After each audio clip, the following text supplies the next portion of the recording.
নবী নেই যেই নবী এই ঘরে সাক্ষাৎ না করেছে। আল্লাহ এই ঘরটিকে প্রাতিষ্ঠানিক রূপ দিলে নবী ইব্রাহিমের মাধ্যমে। হযরত ইব্রাহিম আযান দিলেন, রূহের জগতে থাকা রূহগুলো, মায়ের জগতে থাকা যত রূহ আছে আল্লাহ তাদের মধ্যে যারা হাজী বানাবে আল্লাহ তার কাছে আযান পৌঁছে দিলেন। তার মানে সবাই হজ করার মর্যাদা পাবে না, আল্লাহ যার ভাগ্যে হজ রেখেছেন সেই হজ করতে পারবে। পয়সা থাকলেও হজ করা আমার পয়সা আছে কিন্তু বডি ফিটনেস নাই, এত দুধের পর শরীরের শক্তি লাগবে না। ওয়ালিল্লাহি আলান নাসি হিজ্জুল বাইতি মান ইসতাতা ইলাইহি সাবিলা। আল্লাহ বলেন সমস্ত বান্দাদের জন্য হজকে ফরজ করা হয়েছে যার পয়সা সমর্থ আছে আর দেহের সমর্থ আছে। পয়সাও আছে আবার দেহ এখন রোগা, হজ করতে গেলে মরে যাবে, বৃদ্ধ মানুষ তার জন্য হজ বেয়ার হাজির। তাহলে আল্লাহ পাক এই মাসে সমর্থবান এবং শারীরিক সুস্থ ব্যক্তিকে হজের দাওয়াত দিয়েছেন। হাজির আল্লাহ হাবিবের জামানা থেকে আজ পর্যন্ত এই হজ চলমান, কখনো এটা বাদ যায়। তবে উমাইয়া আব্বাসীদের খেলাফতের সময় রাজনৈতিক দ্বন্দ্বের কারণে কয়েক বছর হজ বন্ধ হয়ে গিয়েছিল, কিন্তু ধারাবাহিকভাবে 1400 বছর ধরে মানুষ হজ করতে যায়। এখন প্রশ্ন হলো, এই যে আমরা যে হজ করতে যাই, হজের শিক্ষাটা কি? শিক্ষা আছে না একটা? আল্লাহ পাক কেন ডাকলেন সবাইকে? প্রথম হলো আল্লাহ নিদর্শন আছে ওই শহরে। কার নিদর্শন? আপনি পৃথিবীর যে প্রান্তে থাকেন না কেন, কাবাকে কেবলা বানিয়ে নামাজ পড়ে আপনি কাবা দেখেছেন? দেখেন নাই। যদি আপনার পয়সা হয় আল্লাহ পাক বলে তুই যে কাবার দিকে দাঁড়িয়ে নামাজ পড়স, এইবার পয়সা দিয়ে এই কাবাটা নিজের চোখে দেখে যা, দেখে তুই কোন কাবার দিকে দাঁড়িয়ে নামাজ পড়িস।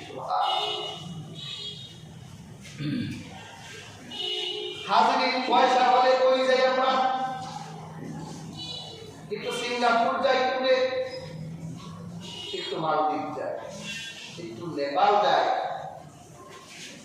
আর কম পয়সা থাকলে একটু ইন্ডিয়া। এখন তো ইন্ডিয়ার রাস্তাও কি বন্ধ হয়ে গেছে। হাজির সফর খুব ভালো জিনিস, সফরের ভিতর আল্লাহ প্রাকৃতিক জ্ঞান রেখেছে। দেখবেন আপনি এখান থেকে সিলেটে ঘুরতে যান, একটু সফরে বের হন, দেখবেন আপনি আল্লাহ অপরূপ সৌন্দর্য দেখে আপনার বইয়ের পৃষ্ঠা করতে হবে না, চোখ দিয়ে দেখে দেখে আপনি প্র্যাকটিক্যাল শিক্ষিত হয়ে যাবেন। পাহাড় দেখতে দেবো কিভাবে ঝর্ণা বসে। তাহলে আপনার পয়সা আছে, আল্লাহ কোরআনে বলেছেন কুল সিরু ফিল আরদ, পৃথিবীর ঘুরো, ফাকাইফা কানা আকিবাতুল মুকাজ্জিবিন, মিথ্যারোপকারীদের পরিণতি দেখো। পয়সা আছে, একটু ফেরাউনের দেশে যাও, যে ফেরাউনের কথা কোরআনে লেখা, নিজের চোখ দিয়ে ওই ফেরাউনকে একটু দেখো। শিক্ষা আছে না? দেখলে শিক্ষা পাওয়া যাবে। এই শয়তান মুসা নবীরে জ্বালাইছে, এই শয়তান হাজার হাজার শিশু হত্যা করে করেছে, এই শয়তান পৃথিবী নরকে পরিণত করেছে। আল্লাহ এই শয়তানকে হাজার হাজার বছর পর্যন্ত কিভাবে টিকিয়ে রেখেছে। আপনি কানে শুনবেন, চোখে দেখবেন, পার্থক্য আছে।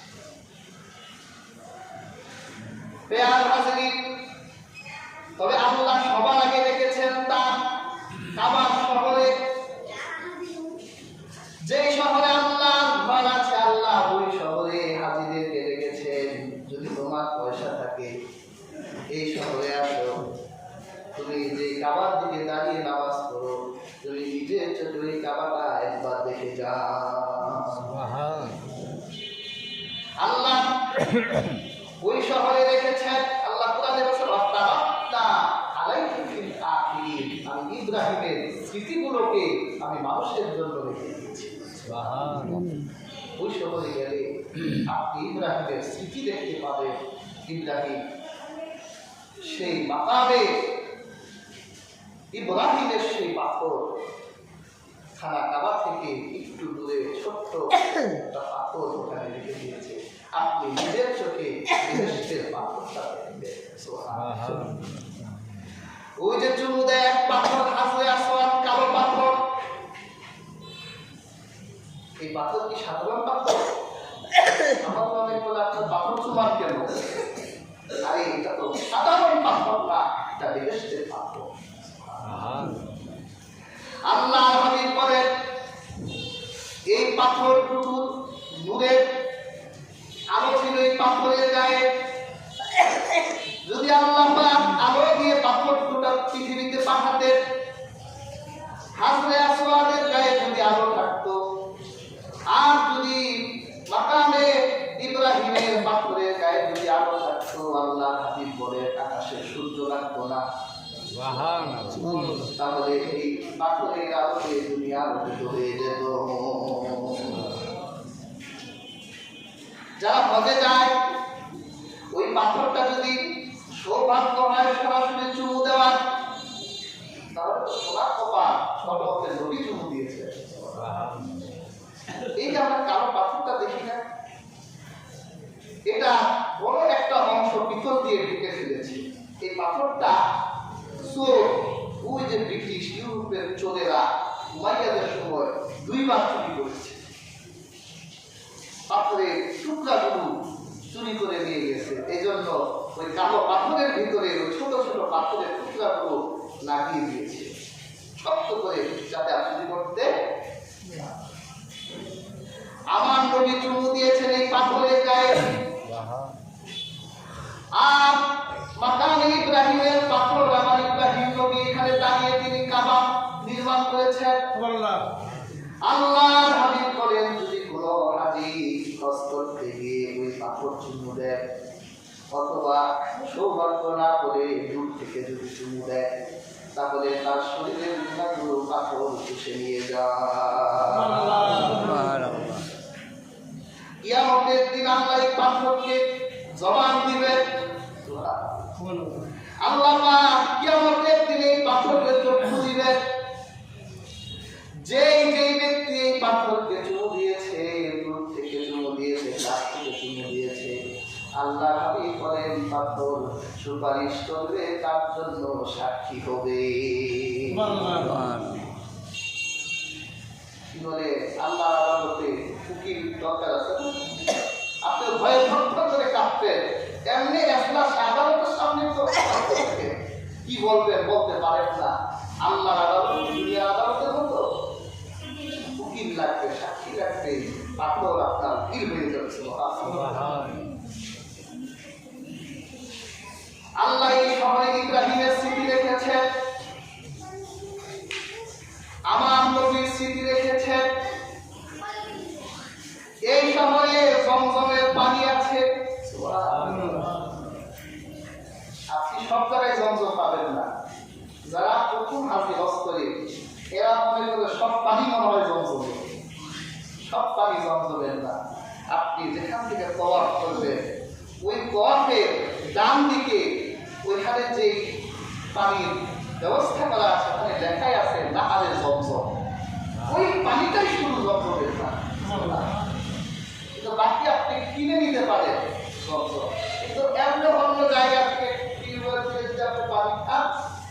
জমজমের পানি আল্লাহ আল্লাহ রাসূল তিনি নিজে দাঁড়িয়ে জমজমের পানি খেতেন।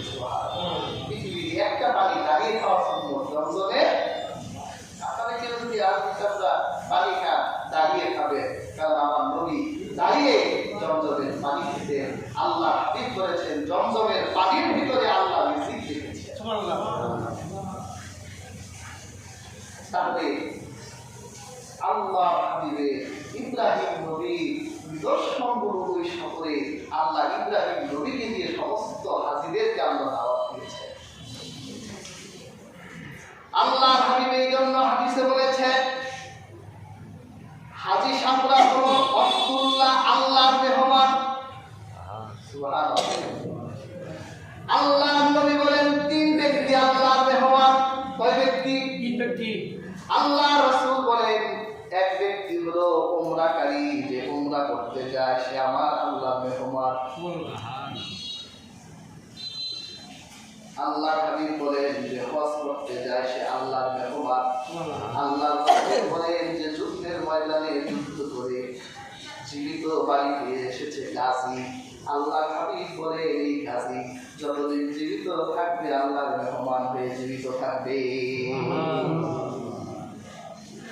কয় ব্যক্তি আল্লাহর মেহমান? তাহলে যারা হজে যাচ্ছে তারা কার মেহমান? আল্লাহ। আমাদের বাড়ি যদি মেহমান আসে, আমাদের বাড়ি যদি মেহমান আসে আমরা মেহমানকে সম্মান করি। আল্লাহ হাবিব বলেন যে আল্লাহ কিরাত বিশ্বাস করে শান্তি করি দয় পাশে যেন মেহমানকে সম্মান করে। সুবহানাল্লাহ। বিয়ার হাজিরিন, মেহমান যদি আপনার কাছে একটা আবদার করে যে আপনি তো পদ্মার দেশের মানুষ, চলেন না একদিন বিকেলে পদ্মা নদীটা আমাকে একটু দেখা, কি বলেন? মেহমান যদি আবদার করে, মেজবান আবদার রাখবেন না? চলেন তাহলে একটু পদ্মা ঘুরে আনি, একটু ব্রিজটা দেখে আনি, কোথায় যাবেন কি খাবেন, আমরা তাদের আবদার পূর্ণ করার চেষ্টা করি। আর হাজী সাবরা, উমরাকারীরা, গাজী সাবরা এরা আমার আল্লাহর মেহমান। আল্লাহ রাব্বুল আলামিন তার হাবিব বলেন যদি কোনো হাজী উমরাকারী হজের মাঠে গিয়ে আমার আল্লাহর কাছে কোনো দোয়া করে প্রার্থনা করে আল্লাহকে ডাকে, আল্লাহ হাবিব বলেন আজাবাহু, আল্লাহ সাথে সাথে তার ডাকে সাড়া দেয়। কারণ এই হাজী সাহেব আমার আল্লাহর মেহমান, আমার আল্লাহ নিজে এই হাজী সাহেবের মেজবান। মেহমান আল্লাহকে ডাকে, যদি সে ক্ষমা আল্লাহর কাছে ক্ষমা প্রার্থনা করে আল্লাহ তাকে মাফ করে দেন। আল্লাহর হাবিব বলেন মাবরুর হজের প্রতিদান হলো জান্নাত। এই জান্নাতের জন্যই তো সবকিছু। আল্লাহ যে হাজীকে তার শহরে রেখেছেন ইব্রাহিম নবীর মাধ্যমে, ওই হাজী সাহেবের হজ যদি কবুল হয়, এই কবুল হজকে বলা হয় মাবরুর। আল্লাহ হাবিব বলে তার একটা হজ যদি কবুল হয়ে যায়, আল্লাহ পাক তাকে মায়ের পেট থেকে কেবল যেন সে জন্ম নিল এতটা নিষ্পাপ বানিয়ে দেন, আল্লাহ জীবনের গুনাহগুলো মাফ করে দেন। মর্যাদা কেমন দিলেন!